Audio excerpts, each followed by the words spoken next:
बड़ा लश्कर चला आ रहा है। हम शफीक भाई मुझे आगे दिख रहे हैं। कांग्रेस पार्टी जिंदाबाद, कांग्रेस पार्टी जिंदाबाद। हमारे बीच में हमारे छोटा भाई फहीम साहब भी तशरीफ ला चुके। एक बार जोरदार उनके लिए तालियां। हमारे बीच में हसीन इदरीसी साहब भी तशरीफ ला चुके हैं। एक बार उनके लिए जोरदार तालियां। शबीर चौधरी साहब से भी तशरीफ ला चुके हैं। एक बार उनके लिए भी तालियां। हमारे बीच में हाजी अयूब साहब भी आ चुके हैं। एक बार उनके लिए भी तालियां। हमारे बीच में रियासत साहिल भाई भी आ चुके हैं। एक बार उनके लिए जोरदार तालियां। मैं हाजी मुन्ना साहब से गुजारिश करूंगा डाइस पर तशरीफ ले। हाजी मुन्ना साहब, हाजी चांद साहब डाइस पर तशरीफ ले। अयूब भाई भी डाइस, हाजी अयूब साहब भी डाइस पर तशरीफ ले। भाई जिसका मैं नाम बोल रहा हूँ एक बार ध्यान से सुन लें। लियाकत भाई भी डाइस पर तशरीफ ले। मैं अजीज भाई से गुजारिश करूंगा वो भी डाइस पर तशरीफ ले। देखो भाई मैं जिसका नाम बोल लूँ वही डाइस पर है। मैं फहीम भाई से भी गुजारिश करूंगा वो भी डाइस पर तशरीफ ले आए।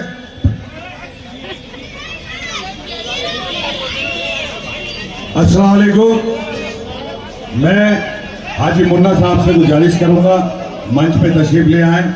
हाजी चांद सेफी साहब मंच पे तशरीफ ले आए। मैं हाजी अयूब साहब से गुजारिश करूंगा मंच पे तशरीफ ले आए। मैं इस्माइल भाटी साहब से गुजारिश करूंगा कि मंच पे तशरीफ ले आए। इनाम साहब मेरे दोस्त, मेरे बड़े भाई कहाँ हैं? तशरीफ रखें, मंच पे तशरीफ ले आए। अशरफ भाई मंच पे तशरीफ। आपके बीच मैं जनरल मुशर्रफ साहब से दरखास्त करूंगा मंच पे तशरीफ ले आए। देखो मेरी गुजारिश आपसे ये है कि मंच पर आगे ना बैठे। इस्लाम भाई भाई आकिल भाई आप आ जाओ। गुड्डू भाई यहाँ तशरीफ रखते हैं। मोबिन भाई हमारे चोई साहब यहाँ, राजा भाई चूड़ी वाले यहाँ तशरीफ रखते हैं। मैं हाजी हसीन से गुजारिश करूंगा वो डाइस पर तशरीफ ले। राजा भाई मेरी आवाज सुन रहे हो तो मंच पे तशरीफ ले। राजा भाई, आशू भाई मंच पे तशरीफ ले। आशू कुरैशी साहब मेरे बड़े भाई, मेरे दोस्त, मेरे सरपरस्त, मेरे बड़े भाई, गौतमपुरी कबाड़ी मार्केट के बड़े जिम्मेदार साथी सरफराज भाई, भूले भाई मेरी आवाज सुन रहे हो तो मंच पे तशरीफ ले आए। बंटी गुप्ता जी मेरी आवाज सुन रहे हैं तो तशरीफ ले आए। रशीद अंसारी साहब हमारे बीच आ गए हैं। मैं यहाँ बैठे सभी साथियों का नाम ले सकता हूँ अल्हम्दुलिल्लाह। जनरल मुशर्रफ साहब भी मंच पे तशरीफ ले आए, अब्बास कुरैशी साहब यहाँ पहुंच चुके हैं, साजिद भाई यहाँ आ गए हैं, माजिद भाई हमारे बीच बैठे हैं, साजिद भाई गौतमपुरी से।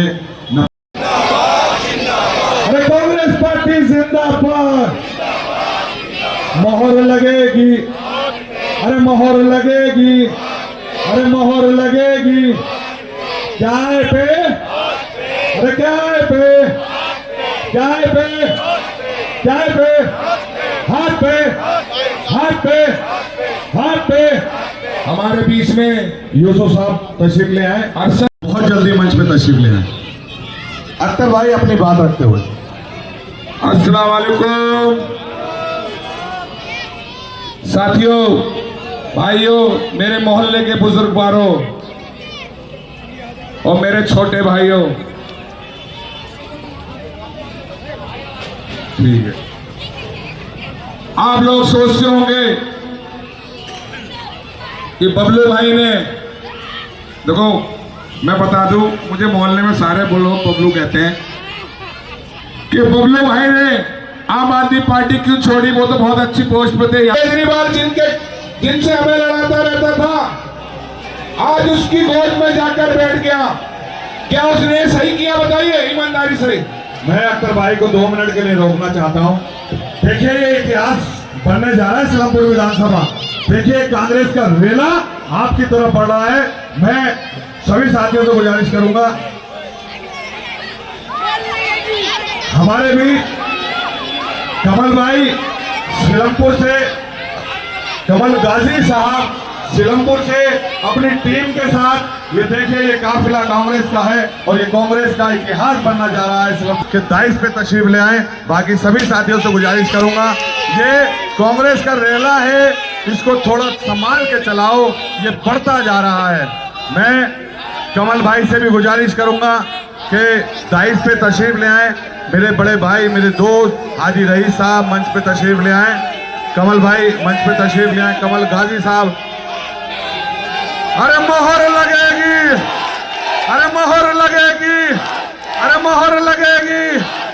ये कमल भाई का जलूस है, ये कांग्रेस पार्टी का जलूस है। दूसरी पार्टियों का तो सब कुछ खत्म कर दिया। यहाँ हाजी रईस साहब हमारे बीच हैं, कमल भाई हमारे बीच हैं, कमल भाई मंच पे तशरीफ ले आए। बाकी सारे साथी जगह ले लें। मैं अख्तर भाई से कहूंगा कंटिन्यू करें। मुश्ताक भाई मेरी आवाज सुन रहे हो, फल वाले, तो मंच पे तशरीफ ले आए। मुश्ताक साहब,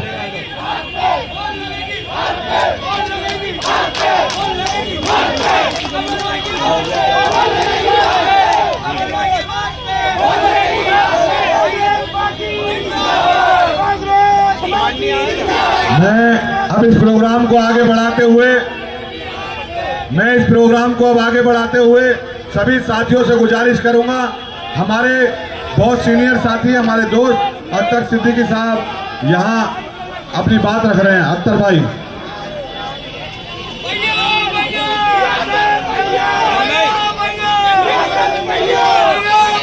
सलमान भाई, बस कार्यकर्ताओं में जोश देखते बनता है हमारे साथियों का। मैं सभी से गुजारिश करूंगा भाई थोड़ा सा आप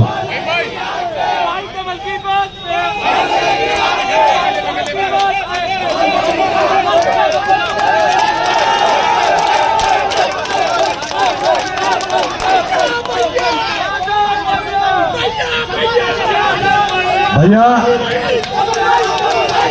मोर लगेगी, मोर लगेगी, मोर लगेगी। भाई कमल की बात पे, भाई रईस की बात पे, भाई अख्तर की बात पे। अब 5 मिनट चुप रहना, अब थोड़ा सा वो होने दो, भाई प्रोग्राम बनने दो। टाइम केजरीवाल के खिलाफ पूरा सिलमपुर है। आप लोगों ने दिखा दिया, आपकी कुर्बानी जाए नहीं जाएगी इंशाल्लाह। थोड़ा सा मेरी माँ बहनें पीछे रह गई हैं, अभी भी मेरी माँ बहनें बाहर रह गई हैं। आप लोग प्लीज अल्लाह की मेहरबानी करके आप लोग इनको माँ बहनों को आगे कर दो प्लीज। लेडीज के लिए जो मेरे भाई खड़े हैं, माँ बहनें आई हैं, माँ बहनें आई हैं, कांग्रेस के लिए कुर्बानी दे रही हैं। उन भाइयों के लिए गुजारिश है कि माँ बहनों को प्लीज जगह दे दे, मेहरबानी करके आए, उनका मान सम्मान आदिल भाई, करें, उनकी इज्जत करें। आदिल भाई, जो बहुत मेहमान आए उनकी इज्जत करो, उनको सबको बिठा लो। सलमान, सबको बिठा लो भाई। तो साथियों, मैंने बोला, बता रहा था आपको, मैंने पार्टी छोड़ने का रीजन बता रहा था। साथियों, अरविंद केजरीवाल हमें 2013 से चौधरी मतीन साहब के बारे में बताया करते थे कि इन्होंने भ्रष्टाचार किया है, वक्फ बोर्ड के अंदर भ्रष्टाचार किया है, इन्होंने तुम्हारे कौम के कब्रिस्तान बेचे हैं, ये अरविंद केजरीवाल बताते थे। इन्होंने जल बोर्ड में भ्रष्टाचार किया है, इन्होंने, और ये कल भाजपा में शामिल होने जा रहे हैं और भाजपा की सरकार बनाने जा रहे हैं। तो ये हमें हमेशा ऐसे आदमी से लड़वाते रहे, और आज अरविंद केजरीवाल उन्हीं की गोद में जाके बैठ गए। तो दोस्तों, हम आम आदमी पार्टी के कार्यकर्ताओं ने ठीक किया है, गलत किया? ईमानदारी से बताओ, ठीक किया है, गलत किया? पिछले 2023 की बात है, जनवरी की, अरविंद केजरीवाल ने बोला जाओ, या किसी भी मस्जिद का मामला हो, संबल का मामला हो, बहराइच का मामला हो, मतलब जब मर्जी अपने मुंह में दही जमा लिया। और जब किसी भाई की बात आई, और राहुल गांधी जो हमारे लिए बोलता है, आपने देखा वो संबल के मामले में ही बोले, यहां तक कि संबल में गए। जो आदमी देश के संविधान को बचाने के लिए अपनी जान पे खेलना है, हमें ऐसे आदमी को वोट करना है। कांग्रेस पार्टी जिंदाबाद, कांग्रेस पार्टी जिंदाबाद, राहुल गांधी जिंदाबाद, अब्दुल रहमान जिंदाबाद। बहुत बहुत शुक्रिया। हमारे बीच में पप्पू भाई भी आ चुके हैं, हम उनका खैर मकदम करते हैं। मैं पप्पू भाई से बोलूंगा मंच पे तशरीफ ले। जनाब, जैसा कि आप लोगों से सबसे पहले मैं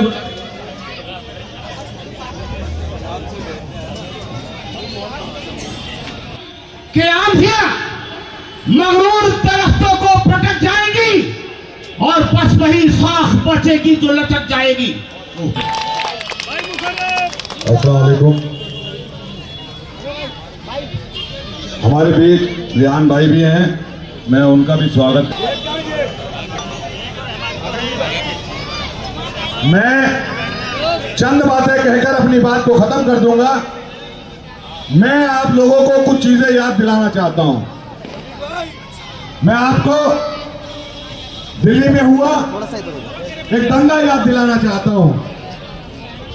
दिल्ली में जिस टाइम दंगे हो रहे थे, खासकर जमुना पार में दंगे हो रहे थे, मेरी माएं, मेरी बहनें, मेरे दोस्त, मेरे बुजुर्ग, मेरे साथियों ने, जिन्होंने कल रोजे रखे, नमाजें पढ़ी और अरविंद केजरीवाल की जीतने की दुआएं करी थी, 2020 में जो दंगे हो रहे थे, तो मेरी माएं, मेरी बहनें जो कभी घर में जाती थी, कभी जीने पे उतरती थी, कभी छज्जे पे खड़ी होती थी और देखती थी कहीं मेरा बेटा दंगे में ना आ जाए, और फिर सोचती थी कि हमने किसको वोट दे दिया, हमने किसको वोट दे दिया, कैसे आदमी को वोट दे दिया? अरविंद केजरीवाल को, जिसने दंगे में आकर एक बार हमारी हिमायत नहीं की, एक बार दंगा रुकवाने की बात नहीं की।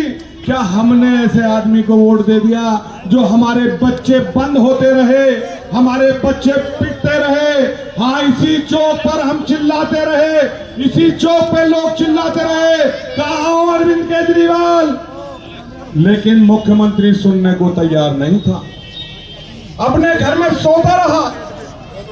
मेरी माएं, मेरी बहनें, मेरे बुजुर्ग परेशान होते रहे, और हद तो ये हो गई कि सिलमपुर विधानसभा में दंगा हुआ ही नहीं था, उसके बावजूद भी यहाँ के नौजवान बच्चों को उठा उठा के बंद करने का काम किया। फिर भी अरविंद केजरीवाल कुछ नहीं बोले और मुंह में दही जमा के बैठ गए। अगर आपकी हिमायत में कोई आकर शिव बिहार में खड़ा हुआ, लोग हैं, उतनी आवाज नहीं है। लड़ेंगे लड़ेंगे लड़ेंगे लड़ेंगे। 2 मिनट में अपनी बात खत्म करता हूं। ये जो लोग मंचों से कहते फिर रहे हैं ना कि अब्दुल रहमान कहां थे, मैं आपको लिखित में दे रहा हूं, जाके पता कर लेना। अब्दुल रहमान शिव विहार में थे जब दंगे हो रहे थे। अब्दुल रहमान मुस्ताबाद में थे जब दंगे हो रहे थे। अब्दुल रहमान गढ़ी मांडू में थे। गढ़ी मांडू आपके यहाँ है यही, तीसरे पुश्ते से नीचे उतर गए। अब्दुल रहमान गढ़ी मांडू। तो मैं अब्बास भाई, गुड्डू बधाइयों, बहुत सारे लोग इकट्ठे होके गए। गढ़ी मांडू से उन 45 मकानों वालों को बाहर निकाला और श्री राम कॉलोनी एक बारात घर में ठहराया। ठंड का टाइम था, रजाई गद्दे उनको दिए और जब दंगा बंद हो गया, शांत हो गया, तो उनको गढ़ी मांडू बसाने का काम किया। और ये जो मैं मंच से कह रहा हूं ना, एक बार गढ़ी मांडू जाके पता कर लो ना। टाइम बहुत कम है, फिर मुलाकात होगी। बस आपसे एक ही बात कहूंगा, कांग्रेस के साथ चलें, राहुल गांधी के साथ चलें, अब्दुल रहमान साहब के साथ चलें और अपने इलाके के साथ चलें। कांग्रेस पार्टी जिंदाबाद, कांग्रेस पार्टी जिंदाबाद। खुदा हाफिज, जय हिंद, जय भारत। हमारे बीच में मशरूर चौधरी साहब भी मौजूद हैं, हमारे पास सुनील चौधरी साहब भी मौजूद, हमारे पास राशिद भाई भी मौजूद हैं। हम उनका दिल से इस्तकबाल अपने दोस्त आप लोगों के बच्चों को बिगाड़ने का काम कर रही है। आपने देखा दिल्ली के अंदर हर गली गली कूचे कूचे में शराब के ठेके खुलवा दिए अरविंद केजरीवाल ने। ये बात शिक्षा और दवाई की करते हैं। मैं आपसे पूछना चाहता हूं, परसों की बात है कि मैं कहीं जा रहा था, साबिर खान साहब मेरे साथ थे, मेरे दोस्त अमजद गाजी साहब मेरे साथ थे। इस अस्पताल के अंदर हमने देखा कि एक बच्चे के बिल्ली ने काट लिया। वो बच्चा मदरसे का पढ़ने वाला था। जब इस अस्पताल के अंदर वो बच्चों को लेकर आए, उन्होंने कहा भैया इस बच्चे के बिल्ली ने काट लिया है। वो डॉक्टर कह रहे हैं, जैसे भाई अब्दुल रहमान साहब आपको बताते हैं, रेफर मिलने का काम होता है, इस अस्पताल में दवाएं नहीं है। भाई अब्दुल रहमान चीख चीख के थक गए, इस हुकूमत से दवाएं मांगते मांगते थक गए, स्कूल के लिए पैसा मांगते मांगते थक गए, मगर इस सरकार ने कुछ नहीं दिया। इस नाकारा सरकार ने कुछ नहीं दिया। उन डॉक्टरों ने जब कहा कि भैया यहां इंजेक्शन नहीं है, मैंने वहां उनके सीनियर से बात की। मैंने भैया मदरसे का बच्चा है, इसके वालिद वालिदा यहां पर नहीं है, आप लोग इसको रेफर दे रहे हैं, ये 14 साल का बच्चा है, बताइए कौन से हॉस्पिटल में जाएगा। फिर उन्होंने, जब मैंने उनसे बात की तब उन्होंने कहा सर आप टेंशन मत लीजिए, मैं इंजेक्शन लगवाता हूं। इस हुकूमत ने बता दिया है, अगर कोई ताकतवर आपके बीच में आए तो आप दवा दे देना और अगर कमजोर मत देना। ये 1-1 करोड़ रुपए के इलाज की बात करते हैं मेरे दोस्तों। और मैं एक चीज कह के वक्ता बहुत है, अपनी बात को खत्म करूंगा। जो एक कार्ड इन्होंने हमारी माओ बहनों के साथ खेला है, 1000 रुपए 2100 रुपए दिल्ली में देने का, पंजाब के अंदर लिए जितना हमें बहकना था। आज मोहब्बत की दुकान चाहिए, मोहब्बत की किताब चाहिए, राहुल गांधी चाहिए, सोनिया गांधी चाहिए, प्रियंका गांधी चाहिए और इस इलाके के अंदर भाई अब्दुल रहमान चाहिए। मैं दोस्तों अपनी बात को यहीं खत्म करूंगा। अस्सलाम वालेकुम।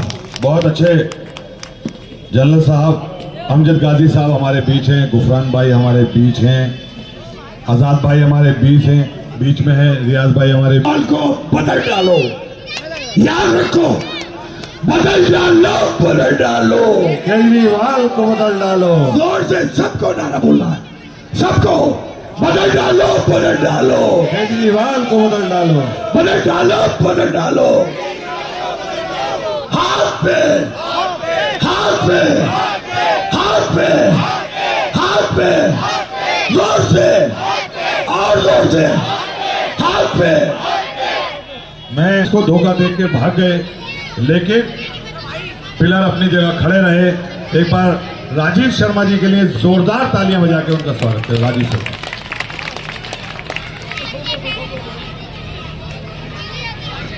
आज की सभा के अध्यक्षता कर रहे हमारे बड़े बुजुर्ग हाजी मुन्ना साहब, मंच पर उपस्थित फहीम भाई, अख्तर सिद्दीकी भाई, हमारे छोटे भाई साहिल, चांद सैफी जी, विनोद प्रधान जी, मौजपुर ब्लॉक कांग्रेस कमेटी के अध्यक्ष भाई परशुराम रावत जी, परवीन वत्स जी, मसरूर भाई और तमाम कांग्रेस के कार्यकर्ता, मेरे प्यारे भाइयों, मेरे प्यारे साथियों और दोस्तों, मैं आपसे एक बात पूछना चाहता हूं। आपको मजबूत विधायक चाहिए या आपको मजबूर विधायक चाहिए? हाथ खड़ा करके बताइए। अगर मजबूत विधायक को चुनना है तो 5 फरवरी को हाथ का बटन दबाकर भाई अब्दुल रहमान जी को भारी बहुमत के साथ सिलमपुर से विधानसभा भेजना है। कौन कौन तैयार है? हमें देश का नेता, शेर का बच्चा चाहिए या चूहे का बच्चा चाहिए? खड़ा करके बताइए हाथ।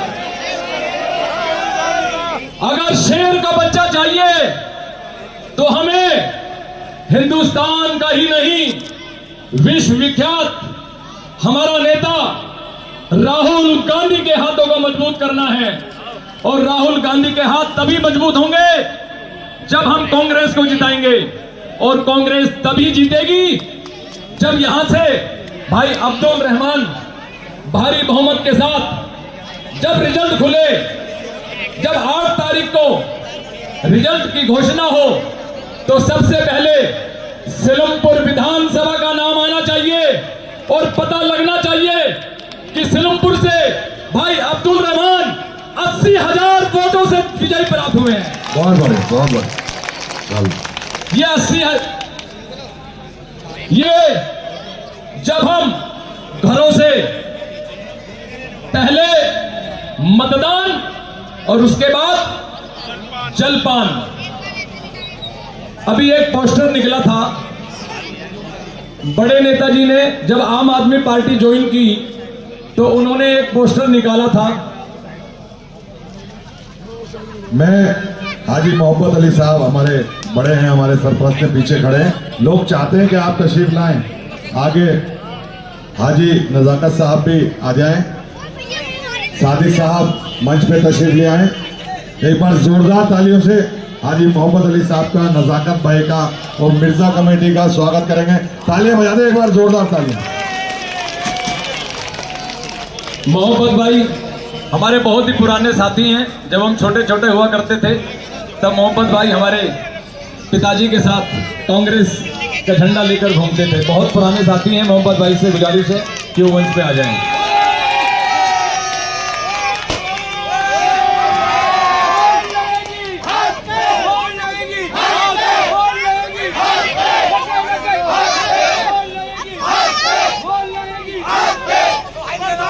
जब बड़े नेताजी ने, आप समझ गए होंगे कि मैं बड़े नेताजी किसे बोल रहा हूं, समझे या नहीं समझे?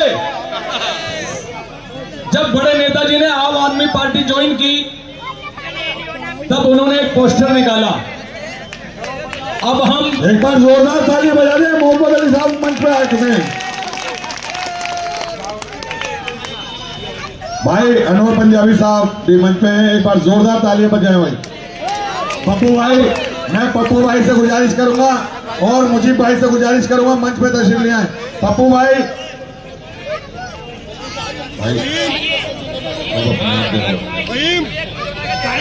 मैं हमारे प्रोग्राम में आए चौधरी मसरूर साहब, राशिद मुन्ना भाई और समीर अंसारी साहब का स्वागत करता हूं। महबूब इदरीसी साहब भी हमारे बीच आ चुके हैं। आदिल भाई हमारे बीच हैं। मैं मुजीब भाई से भी गुजारिश करूंगा के डाइस पे तशरीफ ले आए। और ये महबूब इदरीसी साहब अगर नीचे हो तो मंच पे तशरीफ ले आए। ये मेरे दोस्त मुजीब भाई और पप्पू भाई MIM में थे, छोड़कर आज कांग्रेस पार्टी ज्वाइन कर रहे हैं। जोरदार तालियों से उनका स्वागत किया जाए। मुजीब भाई अगर मेरी आवाज सुन रहे हो तो मंच पे तशरीफ ले आए। तब बड़े नेताजी ने एक पोस्टर निकाला था कि सिलमपुर को हम संवारेंगे। अरे जो 25 साल में सिलमपुर को नहीं संवार सका वो अब क्या सिलमपुर को संवारेगा? बताइए, जवाब दीजिए। जिसने 25 साल में सिलमपुर को नहीं संवारा वो अब संवारेगा? जब केंद्र में मंच पे तशरीफ ले आए। आगे एक बार जोरदार तालियां बजाते रहे। ये कांग्रेस का परिवार बड़ा है, ये जीत की तरफ बढ़ रहे हो आप आराम से। और इंशाल्लाह कल सिलमपुर से और आज बिरमपुरी से ये घोषणा हो गई कि आप जीत रहे हो। तो जो आदमी नकी भाई, मेरे बड़े भाई नकी अब्बास साहब, एक बार जोरदार तालियां बजा दे नकी भाई के लिए। जो आदमी 25 साल जिसने खराब कर दिए हो, मैं सबसे गुजारिश करूंगा कि तशरीफ रखें। क्या अब आप उसको मौका दोगे जिसने 25 साल सिलमपुर के खराब कर दिए? नहीं बताइए हाथ खड़े करके। अरे ये तो वो विधायक जो मंच पर बैठे हैं भाई अब्दुल रहमान, उन्होंने विधानसभा में हमारे लिए लड़ाई लड़ी। गांधी हरिजन सीनियर सेकेंडरी स्कूल को बनाने के लिए भाई अब्दुल रहमान जी ने जो आवाज उठाई, उसी का नतीजा था कि आम आदमी पार्टी ने भाई अब्दुल रहमान का टिकट काटा। लेकिन हम डरने वाले नहीं हैं। हमारा नेता शेर का बच्चा है राहुल गांधी और हमारा विधायक भाई अब्दुल रहमान है। मैं आपसे, क्योंकि फहीम भाई मुझे बार बार इशारा कर रहे हैं, समय कम है, आपसे गुजारिश कर रहा हूं, आपसे प्रार्थना कर रहा हूं कि 5 फरवरी को नजाकत भाई हमारे मंच पे आ गए। नजाकत भाई एक बार जोरदार तालियां बजा दें। 5 फरवरी को नजाकत साहब RWA के प्रेसिडेंट। जलपान बाद में करना है, पहले मतदान करना है और भाई अब्दुल रहमान जी को 80,000 वोटों से जिताकर विधानसभा भेजना है। जय हिंद, जय भारत, जय कांग्रेस, विजय कांग्रेस। मैं अपने बड़े भाई आपके बीच आपके साथी हाजी जान सेफी साहब से गुजारिश करूंगा कि दाइश पे तशरीफ लाए और अपनी बात रखें। हाजी चांद सेफी साहब एक बार जोरदार तालियां बजाते रहे भाई। ये आपके साथी हैं, आपके बीच के हैं। हाजी चांद सेफी साहब।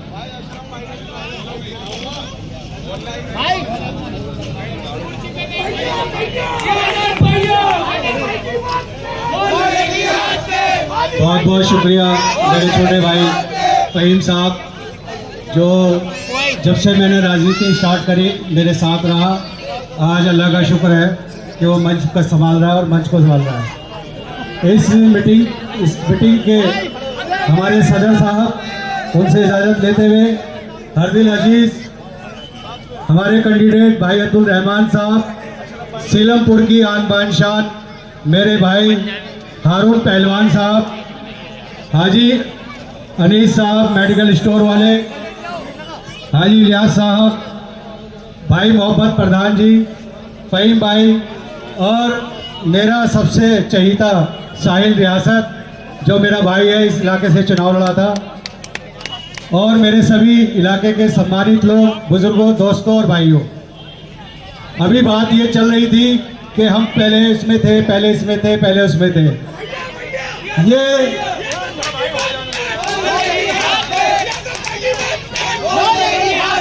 ये जो मेरा परिवार था, मेरे दोस्त थे, ये सारे मुझे छोड़ करके चले गए थे।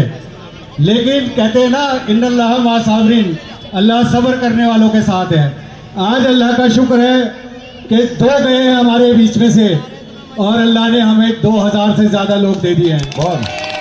आज इस इलाके की शान और बान जो कहलाती है वो अब्दुल रहमान, उसको हम इंशाल्लाह 5 तारीख को भारी बहुमतों से जिता करके 80,000 नहीं, हम कहते हैं 1 लाख एक तरफा वोट डाल करके जिता के लेके आएंगे इंशाल्लाह। इंशाल्लाह। और हम उस पार्टी के कार्यकर्ता हैं जिस पार्टी ने हमेशा हिंदुस्तान को दिया है, आज तक कुछ लिया नहीं है। हम उस पार्टी के कार्यकर्ता हैं, उस पार्टी का काम करते हैं, वो है कांग्रेस पार्टी। आपको याद होगा, मालूम होगा, जब हमारे प्रिय नेता राहुल गांधी से उनका मकान खाली कराया था तो उनके पास रहने के लिए कोई जगह नहीं थी। इससे बड़ी ईमानदारी का सबूत हमारे इलाके के, हमारे देश के अंदर कोई हो नहीं सकता। आज एक काउंसलर जीत जाए, विधायक जीत जाए तो वो अपना मकान और कोठी बना लेता है, लेकिन हमारा नेता जो राहुल गांधी है, जो लेके चल रहा है पूरे हिंदुस्तान को और किसी से दबता नहीं है, वो एक वाहिद शख्स ऐसा है ईमानदार, और हम उसकी हिदायत करते हैं, उसके लिए काम करते हैं। और हम चाहते हैं कि इस इलाके के अंदर कांग्रेस भारी मतों से जीत के आए, भारी वोटों से जीत के आए। क्या आप लोग मेरी बात से सहमत हो कि हमारा राहुल गांधी ईमानदार है? एक वही शख्स है जो हमारी हर बात को उठाता है, हर जगह हमारे लिए खड़ा होता है। वो कभी भेदभाव नहीं करता, कभी समाज में नहीं बंटता, वो सर्व समाज के लिए काम करता है, सर्व समाज के लिए खड़ा होता है। हम इसीलिए कांग्रेस पार्टी की हिमायत करते हैं और आप लोगों से गुजारिश करता हूं कि आने वाली 5 तारीख को बाहरी मोहब्बत से कांग्रेस पार्टी को विजय बनाए, भाई अब्दुल रहमान को विजय बनाए और हमारे इलाके का एक बार फिर परचम कांग्रेस पार्टी का लहराए। बहुत बहुत शुक्रिया। जय हिंद, जय भारत, खुदा हाफिज। जोरदार तालियां हो जाने आजी जी के लिए। मैं ज्यादा वक्त ना लेते, मैं मुद्दे की बात करना चाहता हूं। मैं एक मेन बात तुम्हें बताना चाहता हूं। दोस्तों, आज से 1.5 महीने पहले भाई अब्दुल रहमान साहब ने विधानसभा से इस्तीफा दिया, पार्टी से इस्तीफा दिया। ये इस्तीफा दिए हुए 1.5 माह हुआ है। जो लोग आम आदमी पार्टी में शामिल हुए, आम आदमी पार्टी से टिकट लाए, उन्होंने टिकट लेते ही दिल्ली जल बोर्ड के अधिकारियों की एक बैठक बुलाई और उस बैठक में बुलाकर अधिकारियों को ऊपर से फोन कराकर ये प्रेशर डाल दिया कि इलाके के अंदर अगर कहीं सीवर भरे जाए, अगर सीवर कहीं भर जाए, उनमें पानी बहता रहे तो आपको कहीं काम करने की आवश्यकता नहीं है। दोस्तों, आज से 1.5 माह पहले कहीं भी अगर सीवर ओवरफ्लो होता था तो तुरंत अधिकारी को फोन किया जाता था और अधिकारी कर्मचारी को भेजकर उस सीवर की सफाई करा दिया करते थे। हम पिछले 20 सालों से हम लोग जो कि इलाके के अंदर, मैं अभी सारी साथियों से कहना चाहता हूँ, प्लीज एक मिनट रुकिए, समय का अभाव है, हाथ जोड़कर विनती जरा सुन ले भाई। 1.5 माह पहले तक सारा सिलमपुर बड़ा सुंदर दिख रहा था। इस 1.5 माह के अंदर अधिकारियों से जब ये प्रेशर दे दिया कि कहीं भी सीवर बिलो की जो तो तुम्हें सफाई करने की जरूरत नहीं है। दोस्तों, लेकिन अधिकारी हमारी मांगते थे, भाई अब्दुल रहमान की मांगते थे। आज जब कहीं सीवर ओवरफ्लो होता है तो हम जब कर्मचारी को भेजते हैं तो वहां पर सीवर के अंदर बदरपुर भरे कट्टे मिल रहे हैं,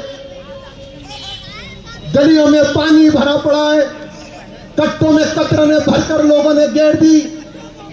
मैं जानना चाहता हूं ऐसे वो कौन से लोग हैं जो मस्जिद के गेटों पर पानी भरा हुआ है, अल्लाह वाले नमाज पढ़ने नहीं जा सकते, माता बहनें वहां से रास्ते से निकल नहीं सकती, पूरी विधानसभा में सीवरों की ओवरफ्लोइंग है और गलियों में पानी भरा पड़ा है। मुझे दोस्तों आज एक बात याद आती है। सन 1984 में तत्कालीन प्रधानमंत्री श्रीमती इंदिरा गांधी जी थी। उनके राज में एक राकेश शर्मा नामक व्यक्ति अंतरिक्ष पर गया था। जब इंदिरा जी ने उससे पूछा कि राकेश जी आप मुझे बताइए अंतरिक्ष से, आसमान से हिंदुस्तान कैसा नजर आता है, तो वहां से एक ही आवाज आई थी कि सारे जहां से अच्छा हिंदुस्तान हमारा। मुझे मुख्य प्रधानमंत्री जी की वो बात याद आती है। लेकिन आज अगर कोई अंतरिक्ष में जाए और हम उससे पूछें कि भाई अंतरिक्ष से हमारा सिलमपुर कैसा नजर आता है, तो वहां से एक ही आवाज आएगी, सारे जहां से गंदा सिलमपुर तुम्हारा। दोस्तों, मैं जानना चाहता हूं वो कौन लोग हैं जो इस तरीके की हरकत कर रहे हैं, भाई अब्दुल रहमान को बदनाम करने का प्रयास कर रहे हैं। दोस्तों मेरी बात ध्यान से सुनो जो मैं कहने जा रहा हूं। इसका नाम अब्दुल रहमान है।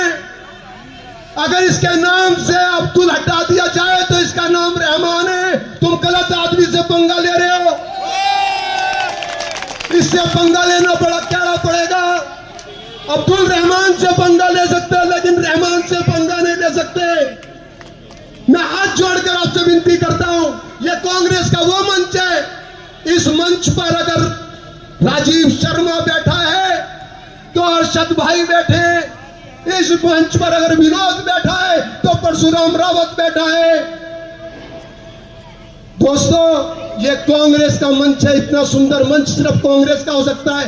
मैं हाथ जोड़कर आपसे विनती करता हूं कि आप आने वाली 5 फरवरी को मशीनों के अंदर इतनी वोटें भर दो, इतनी वोटें भर दो, अब्दुल रहमान को इतनी वोटों से जिता दो कि दूसरा दल इनके सामने खड़ा होने की कोशिश भी ना कर सके। इसी के साथ मैं अपने शब्दों को विराम देता हूं। बहुत बहुत धन्यवाद। जय हिंद, जय भारत। बहुत बढ़िया राजीव शर्मा जी। देखिए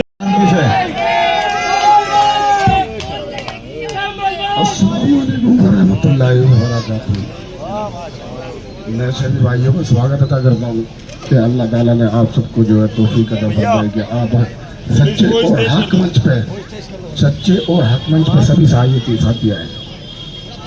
अख्तर भाई माइक तो पास करवा दो, पास करवाओ, पास मेरे मोहतरम बुजुर्गों, दोस्तों, मैं कांग्रेस के मंच पे कोई आज से नया नहीं हूँ। मेरे वालिद मोहम्मद इकबाल गाजी जी, जो कि सभी बुजुर्ग मेरे यहाँ के जानते हैं और आप भी बुजुर्ग सभी जानते हैं, वो कांग्रेस में 54 साल तक रहे और 20 साल से मैं भी रह रहा हूँ कांग्रेस के अंदर। 26 साल जब मेरे वालिद साहब की उम्र थी जब उन्होंने कांग्रेस ज्वाइन की थी, और जब मेरी उम्र 20 साल थी जब से मैंने कांग्रेस ज्वाइन की है।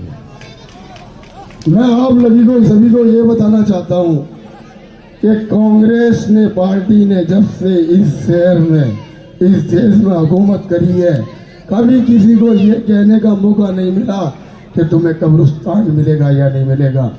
किसी को मौका कहने का मौका नहीं दिया।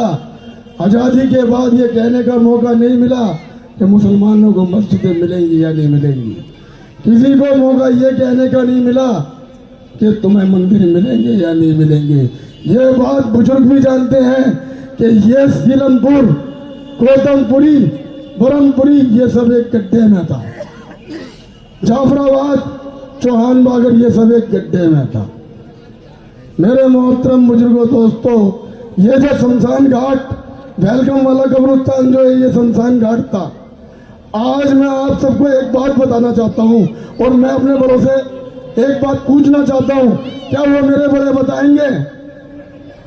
जो मेरे बड़े यहाँ बुजुर्ग बैठे हैं, क्या वो बताएंगे कि ये कब्रिस्तान में शमशान होता था या नहीं होता था? होता था या नहीं होता था? हिंदू मुस्लिमों में कभी विवाद हुआ? कभी विवाद नहीं हुआ। थोड़ा सा समझौता हुआ। गुर्जरों को हिंदू भाइयों से मशवरा हुआ, मुसलमान भाइयों ने मशवरा करा, मेरे वालिद साहब ने मशवरा करा और इनको खीर वाला मंदिर बनवा दिया। ये बात जायज है या नाजायज है? मोहम्मद इकबाल गाजी, मोहम्मद इकबाल गाजी। मेरे मोहतरम बुजुर्गों, दोस्तों, मैं जिस महल्ले में रहता हूँ वो सीलमपुर जे ब्लॉक है। जिस सीलमपुर में रहता हूँ वो सीलमपुर जे ब्लॉक है। वहाँ आज तक हिंदू मुसलमान का ही नहीं पता चलता, हिंदू और मुसलमान का ही नहीं पता चलता। हम सब इतने प्यार से, मोहब्बत से रहते हैं कि अब्दुल रहमान और कांग्रेस पार्टी के साथ सब सपोर्ट कर रहे हैं। मेरे मोहतरम बुजुर्गों, दोस्तों, भारतीय जनता पार्टी 15 साल से आई है। केजरीवाल 15-10 साल जितने भी टाइम से आया उतने टाइम से आया। क्या ये वो बताएंगे? आप लोग बताओगे कि केजरीवाल ने कौन सा स्कूल बच्चों के लिए बनवा दिया? बता दो। कौन सा शमशान घाट बनवा दिया? कौन सा कब्रिस्तान दे दिया? कोई ईदगाह दे दी? तुम्हारा वक्फ बोर्ड भी छिनवा दिया। जायज बात है क्या नहीं जायज बात है? बताओ, आज कमेटी की शुरुआत ही, बताइए जायज बात है या ना जायज बात है? मैं आप लोगों से ये पूछना चाहता हूँ, इन लोगों ने जितना मुसलमानों के साथ और दलितों के साथ इन दोनों पार्टियों ने जुल्म किया है, क्या ये जायज बात है या नाजायज बात है? मैं आप लोगों से एक बात और पूछना चाहता हूँ, आप लोग ये बता दो कि इन 15 सालों से हम लोग ईद दिवाली साथ बनाते थे या नहीं बनाते थे? इन लोगों से ये पूछना चाहता हूँ कि आप राम राज्य कहते हो कि राम राज्य बनाएंगे, हम तो कहते हैं कि राम राज्य बनाओ जैसे कि कांग्रेस बना चुकी थी। हम राम राज्य से दुखी नहीं है, हम राम राज्य से दुखी नहीं है, हम राम राज्य को गलत नहीं मानते, हम सही मानते हैं राम राज्य को, लेकिन हम गुंडागर्दी को गलत मानते हैं। जो तुम हिंदू मुसलमानों को टकराते हो उस गुंडागर्दी को गलत मानते हैं। ये बात जायज है नहीं जायज है? जायज है ना ना जायज है? मैं आप लोगों से एक बात पूछना चाहता हूँ, जब हम 70 साल से रह रहे थे यहाँ पर, क्या उस वक्त कभी हमारे विवाद खड़े हुए? कभी हमारे कोई मामला खड़े हुए? आज हमारे घरों में बंटवारा कर दिया इन लोगों ने। आज हम लोगों ने, मुसलमानों ने, इन्होंने जो मांगा हमने वो दे दिया, इन्होंने जो मांगा वो हमने दे दिया। शहादतें मांगी हमने दे दी। ये देश छोड़ने को कहेंगे, हम देश नहीं छोड़ सकते। ये देश हमारा है, हमारे पूर्वजों ने शहादत दी है, हमारे बड़ों ने कुर्बानी दी है। केजरीवाल के बाप ने कुर्बानी नहीं दी, दादा ने कुर्बानी दी है। मोहम्मद इकबाल गाजी जिंदाबाद, इकबाल गाजी जिंदाबाद, मोहम्मद इकबाल गाजी जिंदाबाद। आपको एक बात और बताऊंगा, एक बात और पूछूंगा, क्या हमारे घरों में जब बुलडोजर चलाएंगे तो क्या केजरीवाल रोक लेगा? हमारी झुग्गियों वस्तुओं को तोड़ेगा क्या केजरीवाल रोक लेगा? मैं केजरीवाल से डरने वाला आदमी नहीं हूँ। मैं पहले भी नहीं डरा उन लोगों से और आज भी चैलेंज करूंगा इस प्लान को, क्योंकि सिर्फ मेरी खुदारी दिखाने के लिए आपको कांग्रेस को वोट देना पड़ेगा। चुटकी बस्तियों को यह केजरीवाल वोट पाएगा क्या? बताओ, आप लोगों को कांग्रेस को वही सबूत में रहना है। आप लोगों को ये बताओ, क्या हमारा जीना हराम कर दिया या नहीं कर दिया दिल्ली में? कर दिया जी, कर दिया। बताओ, कोई आदमी, एक आदमी ये बता दे कि हमारा जीना हराम है या नहीं है, हिंदू हो या मुसलमान हो। एक आदमी बता दे कि हमारा इस देश में क्या रहना हराम हुआ है नहीं हुआ है। बता दे, जायज बात है नाजायज बात है? मेरे मोहतरम बुजुर्गों, दोस्तों, मैं वही बात फिर दोहराना चाहूंगा कि ये जितने भी वहाँ स्कूल हैं, हॉस्पिटल हैं, फ्लाई ओवर हैं, जितने भी ईदगाह हैं, मंदिर है, मस्जिद है, गुरुद्वारा है और तमाम डिस्पेंसरियां हैं, क्या ये बता दो केजरीवाल ने दे दी? क्या केजरीवाल ने, श्री नरेंद्र मोदी ने दे दी है? अरे शहादत देने को मैं तैयार हूं, आप बताओ, डरो मत। क्या इन्होंने दे दी? दे दी? इन्होंने किसी ने कुछ नहीं दी। चैन सबूत अगर दिया है तो कांग्रेस पार्टी ने दिया। ये बात जायज है ना जायज है? आप बताओ। कांग्रेस पार्टी जायज है? हमारे बीच एक शेर अकेला लड़ रहा है इन सबसे, आरएसएस से भी लड़ रहा है, केजरीवाल से भी लड़ रहा है? उस शेर को सलूट मारता हूं। वो कुर्बानी कांग्रेस, वो दलित और मुसलमानों के लिए दे रहा है या नहीं दे रहा है? दे रहा है या नहीं दे रहा है? तो हम लोगों को एक माला में हो जाना चाहिए या उस केजरीवाल के साथ होना चाहिए जो उसकी डी कंपनी? आप लोग ये बताओ, अल्लाह को हाजिर नाजिर करके कहो और भगवान को हाजिर नाजिर करके कहो, क्या वो बी ग्रुप नहीं है? बताओ, बी ग्रुप है या नहीं है? बी ग्रुप है नहीं है? अगर उसे मुसलमानों से हमदर्दी है तो ला इलाहा इल्लल्लाह क्यों नहीं पढ़ता? क्यों नहीं पढ़ता? सिर्फ मुसलमानों के वोटों को यूज करने के लिए वो बी ग्रुप, मुसलमानों के और दलितों को वोट इकट्ठे करने के लिए वो इनका बी ग्रुप है। मेरी बात मान लो, मैं आपका बच्चा हूँ और मैं 56 साल अपने बाप की नौकरी दी है। जिसने मेरे बाबा वाली साहब ने 56 साल मुझे उनकी नॉलेज है और 24 साल मुझे 20 साल मुझे भी हो गए हैं कांग्रेस में रहते रहते। अभी हमें किसी मंच में भी, किसी अधिकारी ने भी, किसी अफसरों ने भी और किसी सरकारी महकमे में जो कांग्रेस के हैं, कभी हिंदू मुस्लिम वाला भेदभाव नहीं हुआ है। आप लोग बात बताओ, जब कांग्रेस का राज होता है क्या हमने भेदभाव होता है? तो मेरे मोहतरम बुजुर्गों दोस्तों, आप राहुल गांधी के हाथ मजबूत करो, इंशाअल्लाह आपकी कौम के हाथ मजबूत करेगा, दलितों के हाथ मजबूत करेगा। मैं अपने लास्ट बार यही कहूँगा, जो पहले विकास हुआ था वो विकास आप लोग देना जानते हो, ये सही बात है या गलत बात? मोहम्मद इकबाल गाजी आप लोग अल्लाह को हाजिर नाजिर करके गाओ, अल्लाह को हाजिर नाजिर करके गाओ कि वो विकास वापस आएगा या नहीं आएगा? आएगा आएगा इंशाअल्लाह। मेरे भाइयों, इनके लालच में बताओ ये 2100 दे देंगे या 2500 दे देंगे, इन्होंने पंजाब में भी नहीं दिया है। ये सिर्फ हमें तोड़ने की साजिश है, हमें तोड़ने की साजिश है। हम इनके लालच में नहीं आएंगे। अगर ये देना भी चाहेगा तो फिर कहेगा कि बीजेपी नहीं देने जा रही, और आपको हर मुसलमान और दलित को बेवकूफ बनाएगा कि मैं धरने पर प्रदर्शन करूंगा। अरे भाई साहब, 5-10 साल से आप धरने पर प्रदर्शन ही तो कर रहे हो और कर ही क्या रहे हो, काम तो करिए, हुआ ही नहीं। 10 साल से आप बताओ धरने पर प्रदर्शन के अलावा क्या करा इसने? आप बात बताओ, क्या करा है? धरना प्रदर्शन करा और लोगों को बेवकूफ बनाया, कोई काम पूरा नहीं हुआ है। इंशाअल्लाह राहुल गांधी जी को लाओ, देश इंशाअल्लाह आपके साथ रहेगा। बस आपसे यही दुआ करता हूँ कि अल्लाह रब्बुल आलमीन हर मुसलमान को, हर दलित को सही समझ अता फरमाए। अल्लाह रब्बुल आलमीन हमारी दुआओं को कबूल कर ले।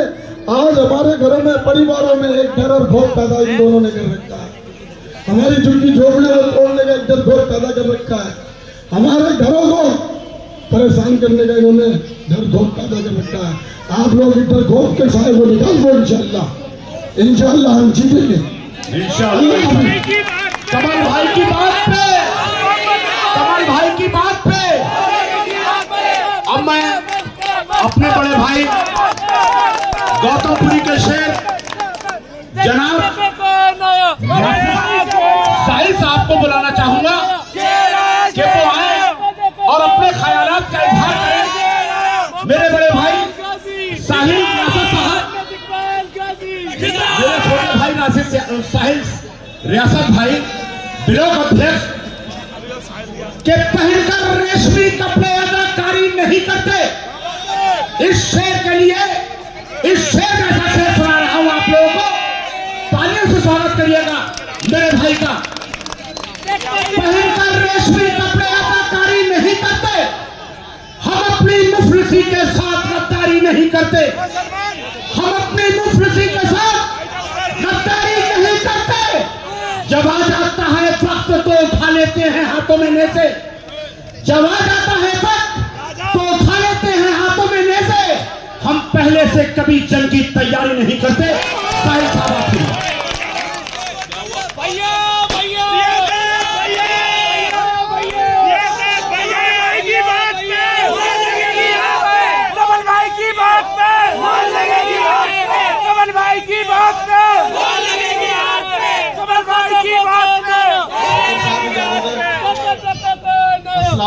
नमस्ते, जय हिंद साथियों। मंच पर उपस्थित हमारे प्रत्याशी भाई अब्दुल रहमान साहब, कमल भाई और सभी मेरे सम्मानित बुजुर्ग और सामने बैठे हुए मेरे सभी सम्मानित युवा साथी बुजुर्ग और वो लोग जिन लोगों ने आज इस प्रोग्राम की इतनी बढ़िया मीटिंग बुलाई है। मेरा छोटा भाई आदिल, इसरार भाई, सलमान, अशरफ भाई, हाजी मोहम्मद अली, हमारे सरपरस्त फरमान और सभी ब्रह्मपुरी के युवा जिम्मेदार साथी, जितना प्यार इस ब्रह्मपुरी से मुझे मिला, मुझे नहीं लगता किसी और कैंडिडेट को मिला होगा। अल्लाह का शुक्र है, मुझे भरपूर वोट यहाँ से मिला था और मैं कुछ वोटों से रह गया था, ये मेरे मुकद्दर में नहीं था और अल्लाह मालिक है, फिर देखी जाएगी।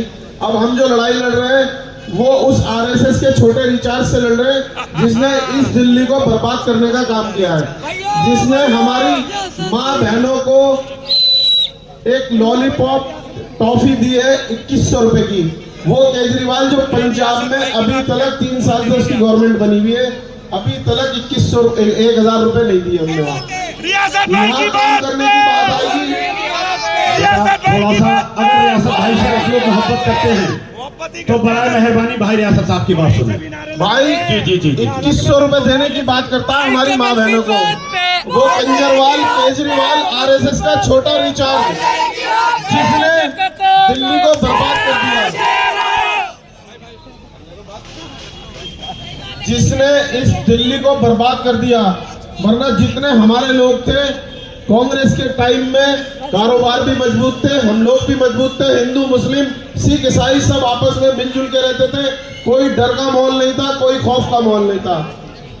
अब मुद्दे की बात करूंगा। राहुल जी मेरे नेता हैं, राहुल जी हमारे देश के राजा हैं, जिन्होंने इस देश को सेकुलरिज्म बता रखा है और दिखा रहे हैं। हर जगह हिंदू मुस्लिम सिख ईसाई की बात करते हैं। हमारी योजनाएं 5 आई हैं। पहली योजना है 500 रुपए में कर्नाटक में सिलेंडर कांग्रेस पार्टी दे रही है, और दिल्ली में भी अगर हमारी सरकार बनती है तो 500 रुपए में हमारी माँ बहनों को सिलेंडर मिलेगा। 1200 रुपए में चाहिए, 500 रुपए में चाहिए।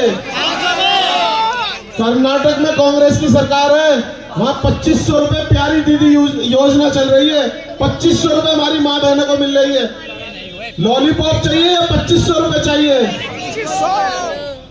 हमारे बुजुर्गों की जो पेंशन रुकी हुई है वो चालू करने की बात कर रही है कांग्रेस पार्टी। जो हमारे राशन कार्ड कैंसिल कर दिए, बिल्कुल बंद कर दिए, वो चालू करने की बात कर रही है हमारी कांग्रेस पार्टी। जो हमारी बुजुर्गों की विधवाओं की पेंशनें इन लोगों ने बंद कर दी है, उसको खोलने की बात कर रही है कांग्रेस पार्टी, राहुल गांधी। मैं राहुल जी का सिपाही हूँ, आपसे इतनी ही इल्तिजा करता हूँ, टाइम कम है, कि हमें कांग्रेस पार्टी को लेके आना है और गद्दार आरएसएस छोटे रिचार्ज को सिलमपुर विधानसभा से सबक सिखा के भेजना है। इंशाल्लाह सबक सिखाएंगे। आवाज खलक नक्कार खुदा होती है, आवाज आनी चाहिए पीछे तलक से। ये वही ब्रह्मपुरी है जिसने मुझे इलेक्शन के टाइम पे एक तरफा कर दिया था। विरोधी पस्त थे, परेशान थे, नारे के साथ पीछे तक से आवाज, कांग्रेस पार्टी जिंदाबाद।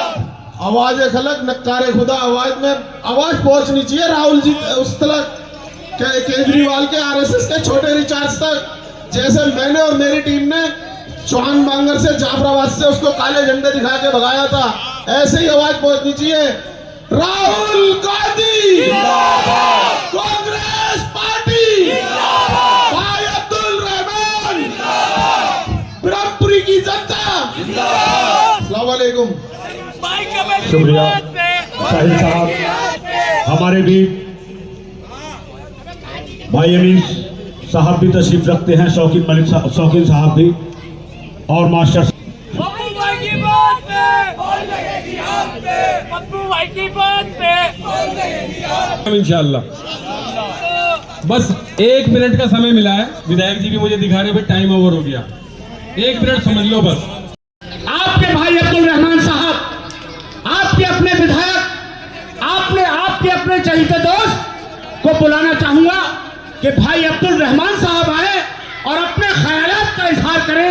भाई अब्दुल रहमान साहब, जिस दिन वो सख्त तीर चलाने पे आएगा, रियासत साहिल भाई बतौर खास तवज्जो चाहूंगा, जिस दिन वो सख्त तीर चलाने पे आएगा, हर कोई मुस्कुरा के निशाने पे आएगा।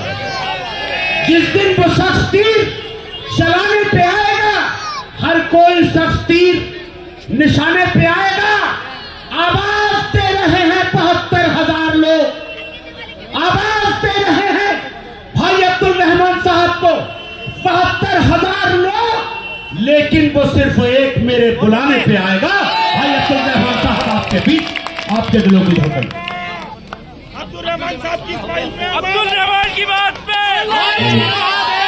अब्दुल रहमान की बात पे आज भाई की की बात देखो टाइम खत्म हो चुका, बस 2-3 मिनट में भी बोल के अपनी बात खत्म करूंगा, तो नारा वारा ना लगाएं वरना डिस्टर्ब हो जाएगा। आज की इस जलसे के सदारत कर रहे जनाब हाजी मुन्ना सिद्दीकी साहब और इस जलसे में डाइस पर मौजूद तमाम मौजूद हजरात और जलसे की सभा में मौजूद सभी मौजूद हजरात और नौजवान साथियों, सबको अस्सलाम वालेकुम, नमस्कार। दोस्तों,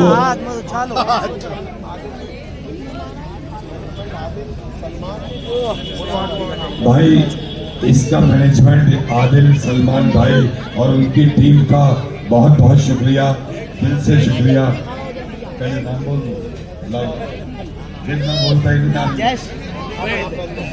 कोई बात नहीं। इनाम भाई, नौशाद भाई, इसरार भाई, अशरफ गाजी, आदिल भाई, इमरान मंसूरी, फरमान भाई, सलमान भाई, अरमान भाई, हसीन भाई, जैद भाई, परवेज भाई, फैजान भाई, फैसल भाई, दानिश किताब वाले, दानिश सिद्दीकी साहब, इधर भी हो गए जी, इन सब का बहुत बहुत शुक्रिया भाई। सुनो बेटा, सुनो सुनो। दोस्तों, एक बात बताकर अपनी बात खत्म कर रहा हूं, बस एक बात। मैंने अभी एक वीडियो देखा था, अमानतुल्लाह खान साहब जो वक्फ बोर्ड के चेयरमैन रहे, वो बोल रहे थे, भाई दोस्तों 1 मिनट की माफी मांगी है, बस 1 मिनट का वक्त दे दें। तो वो बोल रहे थे कि 284 करोड़ रुपए का वक्फ बोर्ड का घोटाला हुआ है, 284 करोड़ का, और उन्होंने कहा रुपए का घोटाला हुआ।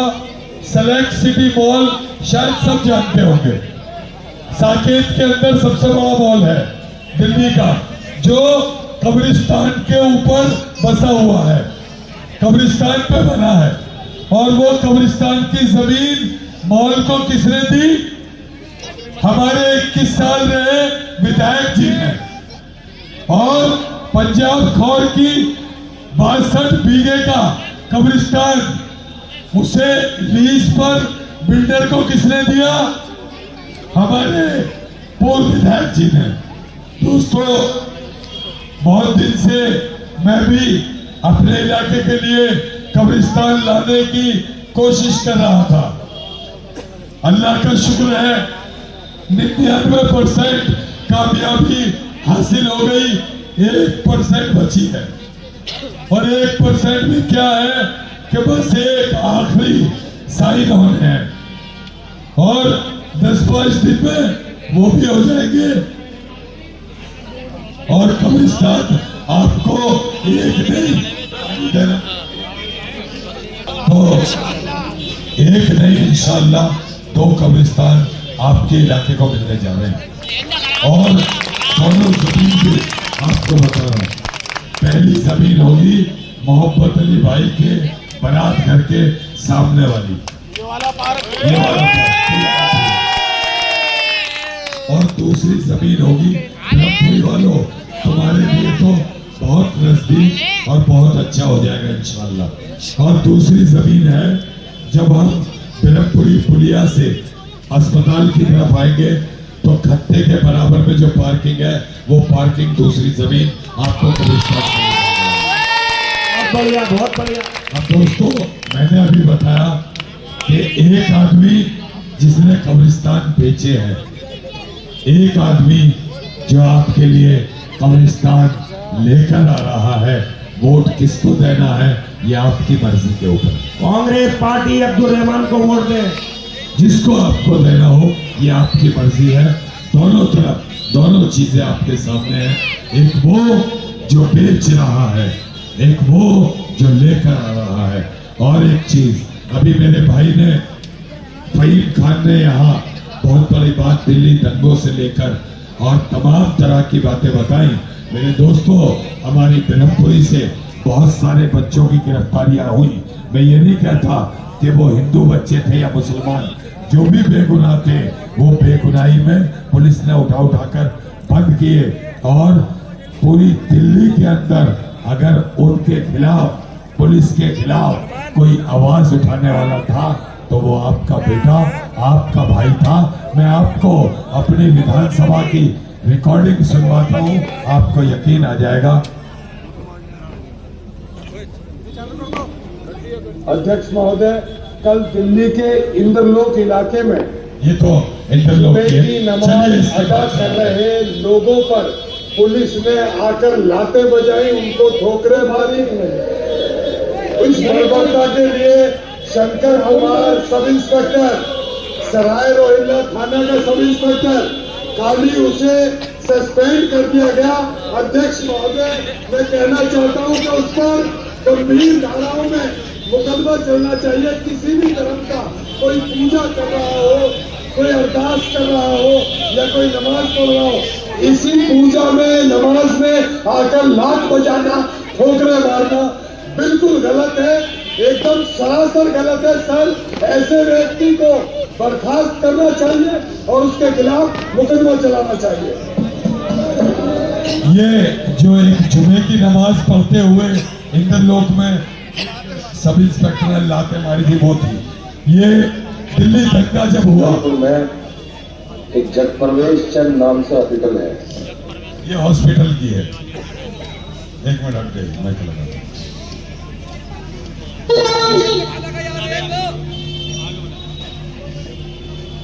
अध्यक्ष महोदय, आपका बहुत बहुत धन्यवाद। आपने मुझे पीएटी पर एक अहम मुद्दे को उठाने का मौका दिया। मेरी विधानसभा में ब्रह्मपुरी रोड पर एक गांधी हरिजन के नाम से स्कूल था। काम करने तो भाई, बाद में खिंचवा लेना फोटो।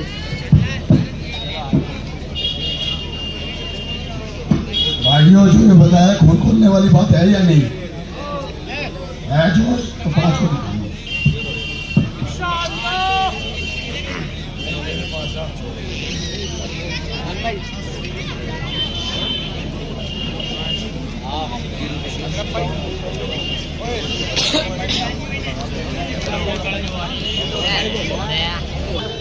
अध्यक्ष महोदय, उपराज्यपाल महोदय के अभिभाषण का धन्यवाद भी करता हूं और उन्होंने अच्छी बातें सुझाई, लेकिन दिल्ली की पुलिस उन्हीं के अंदर आती है और दिल्ली की पुलिस का दोहरा चेहरा दिल्ली के अंदर देखने को मिला कि दंगे के अंदर एक कानून मैंने सुना था कि जो आदमी कहीं दंगा हुआ है, कहीं झगड़ा हुआ है और अपने घर से 200 मीटर तक कहीं भी खड़ा पाया जाता है तो उसे कहीं दंगे में उसमें दोषी नहीं माना जाएगा। लेकिन दंगे के अंदर दंगा शिव विहार में हुआ, दंगा करावल नगर में हुआ, दंगा चांद बाग में हुआ, दंगा यमुना विहार चौक पर हुआ, लेकिन सीलमपुर के अंदर कहीं दंगा नहीं हुआ। मौजपुर में छुटपुट घटनाएं हुई, लेकिन जो लोग चौहान बांगर के अंदर, जो लोग सीलमपुर के अंदर, जो लोग ब्रह्मपुरी के अंदर, जो लोग जो है जाफराबाद के अंदर अपने घर पर शोर मचता था कि साहब इधर से आगे, लोग उधर से आगे, कोई आदमी अपने घर के दरवाजे पर भी खड़ा था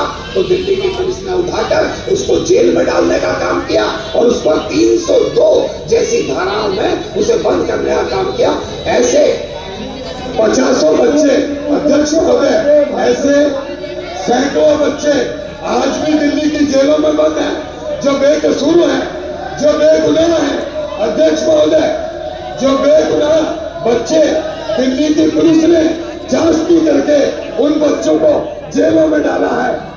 दिल्ली की पुलिस का दोहरा चेहरा, मैं कहना चाहता हूं अध्यक्ष महोदय आपके माध्यम से कि ये एक ऐसी जगह है, ये एक ऐसा मंदिर है कि जहां हम अपनी बात भी ना कह सके, अपने इलाके की बात को ना रख सके, तो हम कहां रखेंगे? अध्यक्ष महोदय, मैं आपके समक्ष कहना चाहता हूं कि अध्यक्ष महोदय, दिल्ली की पुलिस ने वो दोहरा रवैया शायद इसलिए अपनाया कि एक समुदाय पर प्रेशर बनाया जा सके, उसके नौजवान बच्चों को उठाकर जेलों में डाल दिया जो बेकसूर थे। मैं आपके माध्यम से कहना चाहता हूं अध्यक्ष महोदय, इसकी गहनता से जांच होनी चाहिए और जो कसूरवार हैं इन दंगों के, उन्हें सजा मिलनी चाहिए, लेकिन जो बेगुनाह जेलों के अंदर बंद हैं उनको जेल भेजने वालों को भी सजा मिलनी चाहिए। और अध्यक्ष महोदय, एक 2 लाइनें कहकर मैं अपनी बात को विराम दूंगा और फिर से मैं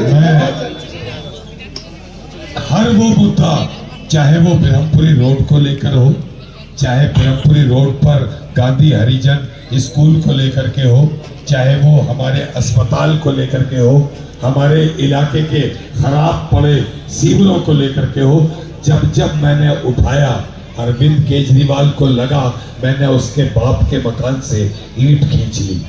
जब भी मैं बोला कि मेरे इलाके का स्कूल, आप पूरी दिल्ली के अंदर शिक्षा की तारीफ करते हो, लेकिन हमारे इलाके का स्कूल जहां बच्चे पढ़ने के लिए मजबूर हैं वो बन नहीं रहा है। तो अरविंद केजरीवाल ने कहा कि तुम विधानसभा में क्यों बोले? मैंने कहा क्यों बोलने की जगह है बोलूंगा कहा। तो उन्होंने कहा कि विधानसभा में बोलोगे तो विरोधी जो है इसका मजा लेंगे, विरोधी हम पर उंगलियां उठाएंगे।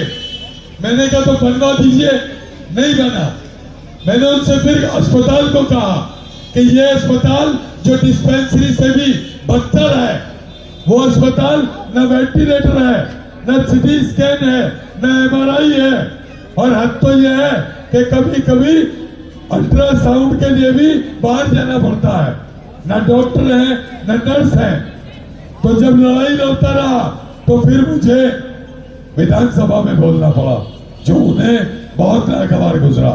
और उन्होंने कहा कि 70 विधायक है, तुम अकेले ही बोलोगे और हमारी बेइज्जती करोगे और इस तरह बोलोगे तो अपना सोच लेना खुद। मैंने कहा साहब, मैंने उन्हें एक शेर सुनाया। मैंने उन्हें कहा कि केजरीवाल जी, जुल्म के साए में पर तोलेगा कौन? जुल्म के साए में पर तोलेगा कौन? सोचना यह है कि लब खोलेगा कौन? सोचना यह है कि लब खोलेगा कौन? और सच बयां करना जरूरी है बहुत। और मैं भी चुप बैठा तो फिर बोलेगा कौन? फिर बोलेगा कौन? दोस्तों, आपने जिम्मेदारी दी थी कि अपने इलाके की बात को विधानसभा में दूर रखेगा, उठाएगा, अपने इलाके के मुद्दे उठाएगा, इलाके का काम कराएगा। मैं अपनी जिम्मेदारी निभाता रहा, ईमानदारी से निभाता रहा। आपको लगा कि मैंने वहां आपकी आवाज बनकर बोलकर अच्छा किया तो मुझे वोट दे देना। आपको लगा कि मैं वहां गलत बोला, मुझे उसके सामने नहीं बोलना चाहिए था, तो मत दीजिएगा, फैसला आपका है। आपको लगे कि कब्रिस्तान बेचने वाले को वोट देना है तो दे दीजिएगा। आपको लगे कि इलाके में कब्रिस्तान की जमीन लाने वाले को वोट देना है तो दे दीजिएगा। नजदीक मेरा ये कारोबार नहीं है, अल्लाह का शुक्र है। मैं अपना काम सिक्योरिटी का करता हूँ, कबाड़े का मेरा काम है, अपना करता हूँ, अपने बच्चों को खिलाता हूँ। वो लोग जिनकी 10 साल से जो कहते हैं हमारी दुकान पर ताला लगा है, हम तो इसलिए पार्टी बदली कि हमारा ताला खुल जाएगा। अगर उनका कारोबार चलवाना है तो उनको वोट दे देना, अगर खिदमत करवानी है तो अपने भाई को वोट दे देना। दोस्तों, वो बड़ी बड़ी बातें करते हैं मंचों से, वो कहते हैं कि मैं 100 मुल्क घूम आया, अब मुझे सेवा करनी है। मैं आपके बीच पूछना चाहता हूं कि वो चौधरी मतीन अहमद साहब जब दिल्ली में आए तो दूध बेचते थे, 29 गज का उनका मकान था, आज उनके मकान 30 हो गए। मैं जब इस लाइन में आया तो मेरे मकान 30 थे, आज 1 रह गया। मेरे 30 थे, 1 बचा, उनका 1 था, 30 हो गए। अगर उनको वोट देना है, उनका कारोबार चलाना है, उनकी दुकान खुलवानी है तो उनको वोट दे देना। अगर आपको लगे कि आपको अपने बेटे से ईमानदारी से इलाके को अच्छा कराना है, खिदमत करानी है, उसके साथ मिलकर इलाके को संवारना है तो फिर मुझे वोट दे देना। दोस्तों, इस इलाके में कुछ बहुत जरूरी काम है। मैंने एक वीडियो तुम्हें सुनाना चाहता था, ऑडियो, वो सीवर वाली आपके पास जो आप दिखा रहे थे। मैंने कहा कि मेरे इलाके का सीवर बहुत खराब है, मुझे बजट दो। लेकिन होता क्या था कि जल बोर्ड का बजट बिल्कुल अलग से होता है, जल बोर्ड का बजट अलग से आता है। तो मैं बार बार बोला तो टिकट तो मेरा 2 साल पहले कट गया था। लेकिन वो लोग जो खुशफहमी का शिकार है कि अब्दुर्रहमान का टिकट कट गया। अरे अल्लाह के बंदो, जिस पार्टी में रहकर मैं घुटन की जिंदगी जी रहा था, तो वहां चले गए और अल्लाह ने मुझे ऐसी जगह भेज दिया जो सारे हिंदुस्तान में अपने इलाके की आवाज को बुलंद कर सकता हूँ। ये देखो, ये मैं सीवर के लिए जो वो कहते हैं ना कि सीवर खराब है, सीवर उन्हीं के बाप का डाला हुआ है। ये लानत उन्हीं की देन है इस इलाके में। मेरी विधानसभा में वोट तो है 2.25 लाख, लेकिन आदमी 5 लाख से ज्यादा रहते हैं। अध्यक्ष महोदय, 4884 गलियां हैं मेरी विधानसभा में, और उन 4884 गलियों में जो सीवर डला हुआ है वो 28 साल पहले डला था। 1995 में सीवर डला था।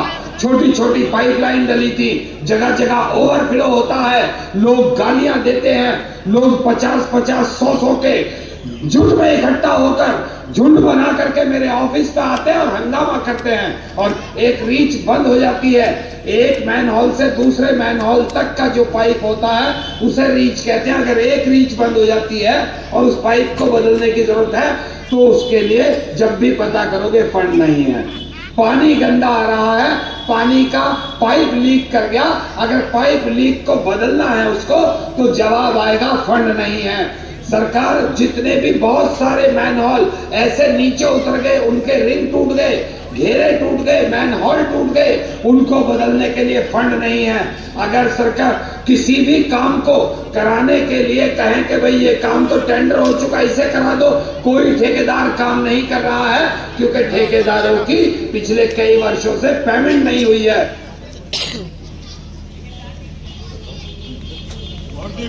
मैंने आपको एक बात बताई थी अभी कि कब्रिस्तान उन्होंने बेचे, है ना, तो मैं वो भी 1 मिनट की है, आपको वो भी सुनवाता हूँ कि उन्हीं की पार्टी का जो आज उनकी पार्टी में, उसी ने बताया था कि सेलेक्ट सिटी मॉल और पंजाब कौर किसने बेचा है और उनके खिलाफ मुकदमा करने जा रहा है केजरीवाल। ये भी देखिएगा।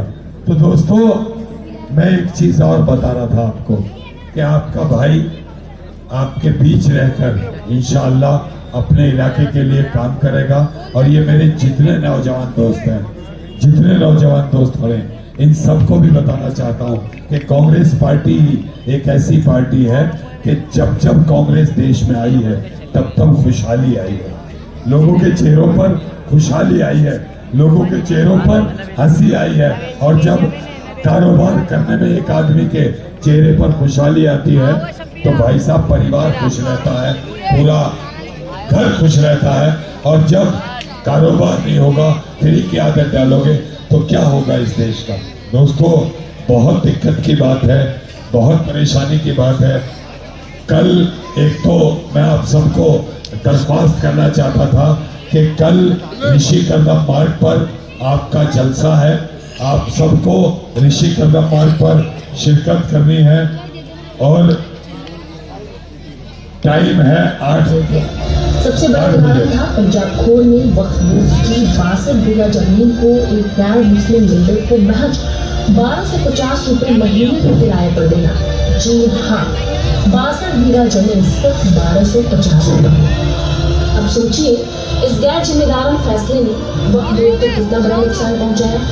एक प्रेस कॉन्फ्रेंस में 2016 में आम आदमी पार्टी के विधायक और उस वक्त के वक्फ बोर्ड के चेयरमैन अमानतुल्लाह खान ने इसका खुलासा करते हुए बताया कि इस हरकत से वक्फ बोर्ड को 286 करोड़ का नुकसान हुआ। जिस जमीन का सालाना किराया 7 करोड़ रुपए होना चाहिए था, उसकी जगह बोर्ड को हर साल सिर्फ 15,000 रुपए मिल रहे हैं। वक्फ बोर्ड की 62 बीघे जमीन जो 286 करोड़ रुपए की बनती है, वो चेयरमैन थे मतीन अहमद, उन्होंने 15,500 रुपए में उसको इंडेफिनिट टाइम के लिए लीज पर दे दिया। और ये जमीन बोलियों के दाम पर सिर्फ 25 पैसे स्क्वायर मीटर, उस हिसाब से 60 बीघा 62 बीघा जमीन 15,500 रुपए की बनती है। आखिर मतीन साहब, आपकी नीयत और ये फैसला किस याराने का हिस्सा था? क्या वही दुकान की बात है जो आप कहते थे 10 साल से मेरी दुकान बंद पड़ी है? 10 साल से बैठे हुए थे, चुनाव हारने के बाद भी बैठे थे। पिछले कंट्रोल में आप लोग देख रहे हैं, अभी चौधरी साहब ने कहा कि 10 साल से वो चुनाव हार रहे हैं। चौधरी साहब आपको हमारी पार्टी में चर्चा पहली है। आवाम समझदार है और ये गठजोड़ बखूबी समझती है। वाह नतीन साहब, सीलमपुर की भोली भाली जनता के भरोसे और वोटों का आपने ऐसा सदुपयोग किया, इतिहास भी आपको सलाम दोस्तों, मगर यार ये आपने सुन लिया, ये जमीनों की बात थी, मैंने आपके सामने एक सबूत रखा। मैं बस इतना कहना चाहता हूँ कि दोस्तों फैसला आपको करना है। इंशाअल्लाह आपके बीच रहकर पूरी ईमानदारी से काम किया जाएगा। हाँ, एक कमी मेरी रही है और वो कमी ये रही कि मैं ऑफिस में वक्त देता रहा, इलाके में वक्त कम दिया, लेकिन इंशाअल्लाह 3 घंटे में ऑफिस में देंगे तो अब 4 घंटे अपने इलाके में भी लगाएंगे इंशाअल्लाह पूरे। और आप सबके मशवरे से आपके साथ मिलकर अपने इलाके के कामों को करेंगे और अपने सीलमपुर को खूबसूरत बनाएंगे। और तुम समझ सकते हो कि जितनी ताकत अभी भी मैं एक एमएलए को 4 करोड़ मिलते हैं, मैं अल्लाह का शुक्र है अभी अभी इस साल में भी मैंने 40 करोड़ रुपए लेकर आया था, इस साल में भी। तो इतना हुनर आता है, पैसे लाने का भी और पैसे लगाने का भी इतना हुनर जानता हूँ। आपसे दुआएं चाहता हूँ और 5 तारीख को हाथ के सामने वाला बटन दबाकर मेरी मदद करें, मेरे लिए दुआ कर दें और मेरी माँ बहनों को घर में समझा दें और अपने मिलने जुलने वालों को भी, अपने आपसदारी में भी यार दोस्तों को भी समझाएं कांग्रेस को वोट करना है। कल के लिए ऋषि कर्दम मार्ग पर 8 बजे आपका जलसा है, आपको शिरकत करनी है, हमारी सरपरस्ती करनी है। इसी के साथ मैं आपसे एक बात कहना चाहूँगा कि थोड़ा सा ब्रह्मपुरी की 1-2 गलियों में क्या हमारे कमल भाई के और तमाम जो मौजूद यहाँ हैं, मुन्ना भाई वगैरह, इनके साथ आप चलेंगे तो हाथ उठाकर बिल्कुल पीछे वाले चलेंगे।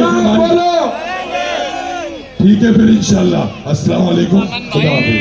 अब्दुल रहमान भाई 2 मिनट रुक जाओ, देखो स्वागत समारोह है। 2 मिनट कांग्रेस पार्टी जिंदाबाद। चलो रहमान भाई आप लोगों के साथ चलेंगे और सारे साथी रहमान भाई के साथ चलेंगे।